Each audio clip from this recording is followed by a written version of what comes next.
The Rich Bitch, Class and Gender on the Real Housewives of New York City by Michael J. Lee and Lee Moskowitz. The rich bitch is a villain. It is a cartoonish trope. She pursues selfish material gains single-mindedly. The rich bitch is always gendered as female, always classed as part of the leisure class, and almost always racialized as white.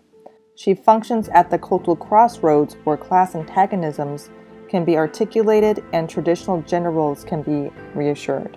The rich bitch fuels class-based contempt by reinforcing anti-feminist tropes.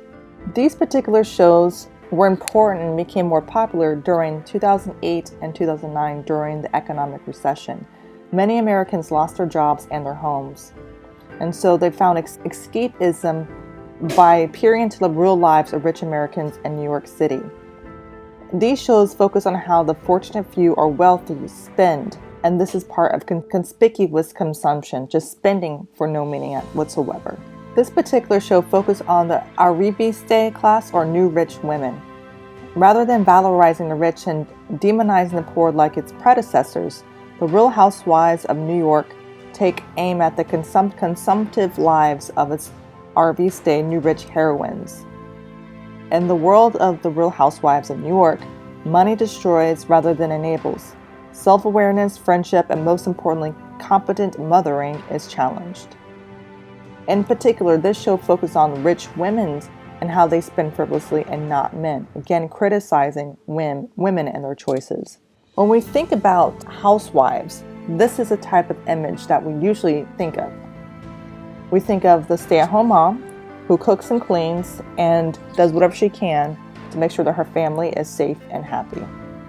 This is unlike the women we see in the Real Housewives of New York City. Bravo produced this show, and it gives a post-feminist narrative because class and gender norms are violated out of indifference or ignorance. Real housewives are not actual housewives. Most are married and 2 are not married. They are associated with one another. They are friends, but are not actually friends.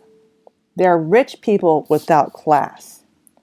They're wealthy who profess to do hard work, but do not conduct hard work. So this is all about irony. Irony is a code that invites participation in the completion of a communicative act. Sarcastic irony is an illustrative example, and it highlights hypocrisy.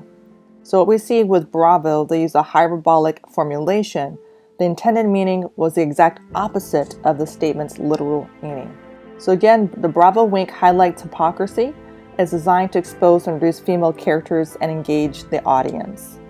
They don't really want to highlight the women in the show in a good way. They want us to focus on these women and tear them apart. Bravo describes its viewers as affluencers, so being affluent and having influence in directing the culture. They are part of television's most educated and upscale audience that consider itself hip to television. And so by being an affluencer, we who watch this show judge the wealthy with little conviction. So it's good, it's easy. We're not judged negatively by judging the wealthy. This show is full of class transactions. Economic class or course is definable in strictly economic terms as personal income, as family wealth, as net wealth, or in Marxist terms, as a relationship of the individual to the modes of production. Writing in 1988, Thorenstein Veblen noted how the consumption of excellent goods signified wealth, whereas a lack in either quantity or quality such goods as viewed as a mark of inferiority or demerit. The enactment of personal taste, nonetheless, would collapse minus the delicate, polished manners used in projecting an apparently natural image of effortless class. What Veblen calls manners and breeding, civility and etiquette benefiting social hierarchies, were vital when exhibiting a reputable degree of leisure. Cultural capital is a means of reifying class hierarchy. It is the manner in which symbolic goods are employed as an ideal weapon and strategies of distinction that is infinitely varied art of making distances.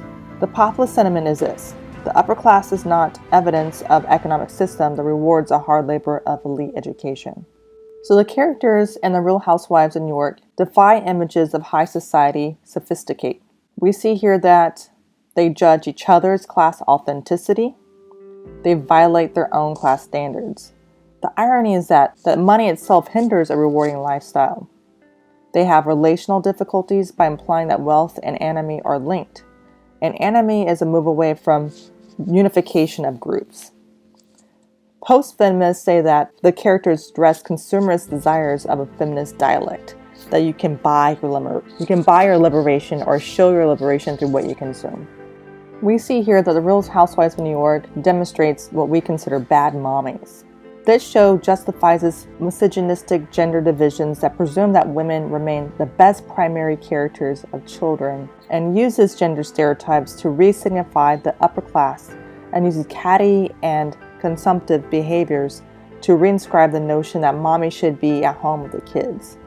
So this show justifies misogynistic gender divisions. It focuses on the failed mothering instead of failed parenting of both the mom and dad, so it blames the mother. And this TV show constructs a reality of how mothers should behave and reaffirms this idea of mommy wars, what's a good mom versus a bad mom. The housewives' home lives and social lives are framed as forced choices. And this is showing a post-feminist tension in leisure class terms. There's supposed to be a choice between mothering and consumptive socializing, and this does not work.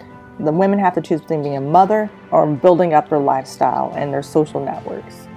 What we see here also is outsourcing of motherhood. We see the children are nurtured by au pairs. They are taken to not daycares but wellness centers, and also are students in high-end preschools, so they can buy their motherhood or show that they care by buying what their children supposedly need. In this way, children are classed. They're broken up into upper class by specific behaviors. One is naming children European-style names such as Johan or Francois, by employing an au pair who takes care and lives with the children. And they also frequent upscale locations such as more upscale or fancy restaurants and schools. There's also intensive mothering, resulting in spoiled children. So giving your children extra, putting them in all these different activities, making sure they're exposed to all these cultural indicators of higher class.